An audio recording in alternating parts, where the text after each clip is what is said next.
জানাতে আমাদের সঙ্গে রয়েছেন। আমি পিসিআরকে বলবো, আমাদের এডিটর ইন চিফ অর্ণব গোস্বামীও আশা প্রকাশ করেছিলেন যে উনিও আমাদের সাথে যুক্ত হবেন আর কয়েক সেকেন্ডের মধ্যে, উনিও অনলাইনে থাকবেন। আমি অনুরোধ করছি ওনাকেও নিয়ে আসার জন্য। প্রথমেই thank you Suvendu Adhikari, at least আপনি এভাবে এই ছোটো ছোটো বাচ্চা, এদের বয়স 20 থেকে 25-এর মধ্যে, এই বাচ্চা ছেলেমেয়েগুলো মধ্যবিত্ত বাড়ি থেকে আসে, খাটের নিচে টাকা থাকে না, বাড়িতে আবার বকা খায়, সকালবেলা অফিস আসতে হয়, এদের মনোবল বাড়ানোর জন্য সন্তু পানের সহকর্মীদের কি বলবেন?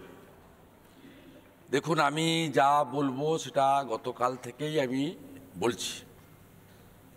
সন্টু যখন ওখানে কার্যত মমতা পুলিশের ঘেরাটোপের মধ্যে ওকে মেন্টাল টর্চার করা হচ্ছিল এবং ওখানকার যে দেশি যন্ত্রচালিত নৌকো বা বোট সেখান থেকে নামিয়ে নেওয়া হচ্ছিল, তখন আমি একবার ভিডিও কল করেছি, একবার অডিও কল করেছি। পশ্চিমবাংলায় তো মমতা ব্যানার্জির পছন্দের তালিকায় যারা থাকেন না তারা হোয়াটসঅ্যাপ কল অথবা ফেসটাইম কল ছাড়া কথাও বলতে পারে না। স্বাভাবিকভাবে আমি হোয়াটসঅ্যাপ কল এবং ভিডিও কলে তখন থেকে ওর সঙ্গে টাচে আছি এবং আমি ওকে যে প্রথম যিনি ডিটেন করতে যান শান্তনু পাল, এএসআই সন্দেশখালী পিএস, তার সঙ্গে আমি কথা বলতে চেয়েছিলাম। উনি রাজ্যের বিরোধী দলনেতার সঙ্গে কথা বলতে অস্বীকার করেন। ভাবখানা বাংলারও কারোর সাথে কথা বলে না, ভাবখানা এমনই যেন মমতা ব্যানার্জির উনি কর্মচারী, উনি রাজ্য সরকারের পুলিশ ডিপার্টমেন্টের কর্মচারী নন, আর উনার বেতনটা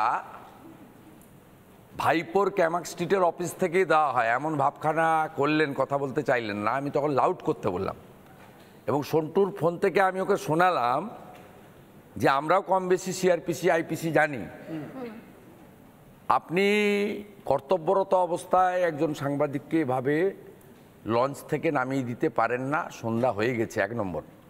দ্বিতীয় নম্বর, ওকে ফিরে যেতে দেন ওর কর্মস্থলে অথবা বাড়িতে।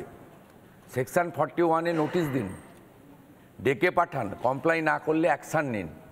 আপনারা যা করছেন আপনাদের উপরওয়ালার নির্দেশে এটা সম্পূর্ণ বেআইনি, এটা আমি সেদিন থেকেই বলেছি। তারপরে আপনাদেরকে আমি ফোন ইন দিয়েছি 15 মিনিট প্রায়, দিল্লি থেকে আপনার ন্যাশনাল চ্যানেল ধরেছে, সেখানে বলেছি।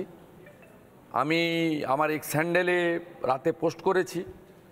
আমার সোশ্যাল মিডিয়ার যত হ্যান্ডেল আছে, এক্স হ্যান্ডেল বলুন, ফেসবুক বলুন, ইনস্টাগ্রাম বলুন, আমি ব্ল্যাক করেছি যে 24 ঘন্টা এটা সিম্বলিক। আমি ল অ্যাবাইড পিপুল, অনেকবার পাবলিক রিপ্রেজেন্টেটিভ হয়েছি।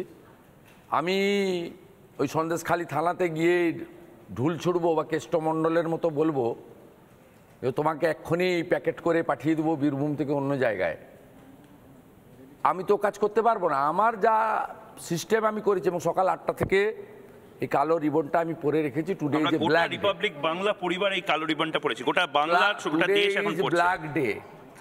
এবং আমি সন্দেশখালীতে সারাদিন যা করেছি আপনারা দেখেছেন। তারপরে আমি প্রেস ক্লাবের অনুমতি চেয়েছিলাম যে আমি একটা প্রেস কনফারেন্স করব, কারণ আমি বিকেল অবধি ওয়েট করেছিলাম। প্রেস ক্লাবের ভেতরে করলেন? প্রেস ক্লাবের ভিতরে প্রি অকুপাইড ছিল, আমি ওদের দোষ দেব না, ওরা আমাকে লন ইউজ করতে দিয়েছে। আমি 6 PM প্রেস কনফারেন্স করেছি, আপনাদের একাধিক প্রতিনিধি ছিল। যে কাজটা প্রেস ক্লাবের প্রেসিডেন্টের স্নেহাংশু বাবু বা সম্পাদক কিংসুক প্রামাণিকের করার কথা, ওই কাজটা আমাকে করতে হয়েছে। ওরা একটা বিবৃতি অবশ্য দিয়েছিলেন, ওরা একটা নোটিশ অবশ্য দিয়েছিলেন। হ্যাঁ, ওটা কালকে মিডনাইটে ওরা দিয়েছে।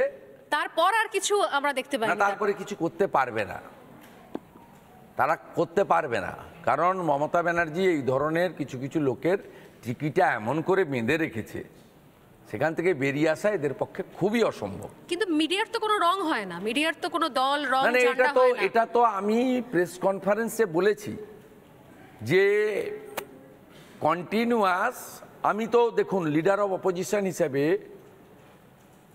আমি তো বায়াস পলিটিক্স করিনি।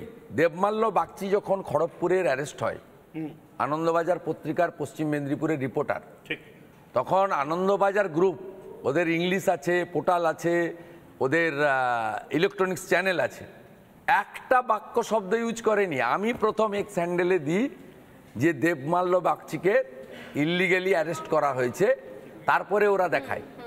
আমি আমার কর্ম করে যাচ্ছি। কিন্তু আপনি কি মনে করছেন লিডার এটা অফ কি দি super অপোজিশন emergency মিন্স হচ্ছে? not to represent any political party. Leader of the opposition means those who are tortured by the ruling party of the state government and তাদের যারা রুলিং পার্টি এবং state government দ্বারা অত্যাচারিত, তাদের প্রত্যেকের কণ্ঠস্বর হওয়া উচিত রাজ্যের বিরোধী দলনেতার। আমি সেই কাজটা করছি।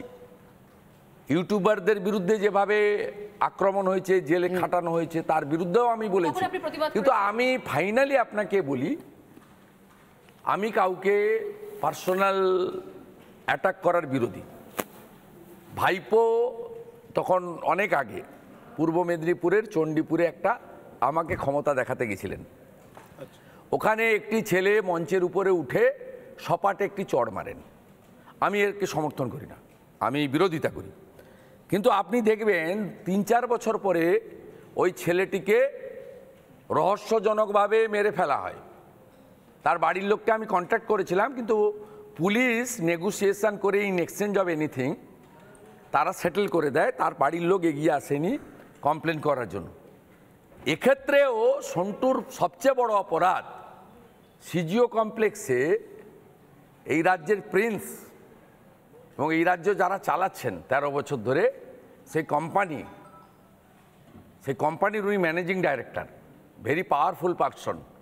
উনি যদি ওনার কালীঘাটের বাড়ি থেকে এয়ারপোর্ট আসেন, গোটা রাস্তা গ্রিন করে রাখা হয়। অ্যাম্বুলেন্স হতে পারেন, অন্য কেউ হতে পারেন, সবাইকে আটকে থাকতে হবে। এবং এইটুকু রাস্তায় মিনিমাম 2000 পুলিশ ডিপ্লয়মেন্ট করা হয়, including 2000? IPS officer. 2000 yes, VIP উনি 5000 কম্বল বিতরণ করতে ফলতা গেছিলেন। তার জন্য পুলিশের খরচ হয়েছে 1,84,00,000 টাকা। 7000 পুলিশ ডিপ্লয় করা হয়েছে। কম্বল কত টাকা দিয়েছেন? জানি না, 45 টাকার কম্বল না 120 টাকার কম্বল, যোগ গুণ করতে হবে 5000-এর সঙ্গে। সেটা উনি দিয়েছেন বা কোনো মদ কোম্পানি, এক্সাইজ ডিপার্টমেন্টের কেউ দিয়েছে, সেটা আমি জানি না, বা ডিয়ার লটারির কেউ দিয়েছে, সেটা আমি জানি না, তদন্ত সাপেক্ষে। কিন্তু প্রশ্নটা হচ্ছে যে সন্টুর এত সাহস, যেখানে বড় বড় সোকল্ড বিগ হাউস, টিআরপির 1-2 অমুক তমুক বলেন, মিডিয়া সে আপনাদের ভাষায়, আমার কথায় ওরা সেলফ ডিক্লেয়ার বিগ হাউস, এবং তারা ফুললি রাজ্য সরকারের অ্যাডভার্টাইজমেন্টের উপর ডিপেন্ড করে। এবং ওদের বাড়ির অনেক লোকই মমতা ব্যানার্জির তথ্য সংস্কৃতি দপ্তরের পেরোলে আছে, চাকরি করে সরকারি। হ্যাঁ। এমনকি নবান্নর পুলকারের তালিকা যদি আমি দিয়ে দিই, আপনি অবাক হয়ে যাবেন এদের কতগুলো গাড়ি ওখানে খাটানো হয়। এইভাবে এরা financially benefited by the chief minister and state government. Naturally কেউ প্রশ্ন করেনি সন্টুর অপরাধ, ভাইপোকে প্রশ্ন করেছিল। ভাইপো তার স্যাটিসফ্যাক্টরি অ্যান্সার দিতে পারেনি, বাংলা দেখেছে। তাই সন্টু পানকে টার্গেট করে রিপাবলিকের এগেনস্টও তো আছেই। তো রিপাবলিকের মধ্যে আপনারা সবাই কাজ করছেন, যা দেখছেন তাই বলছেন, ঠিক। আমাদেরও কোনো ত্রুটি হয় বলছেন,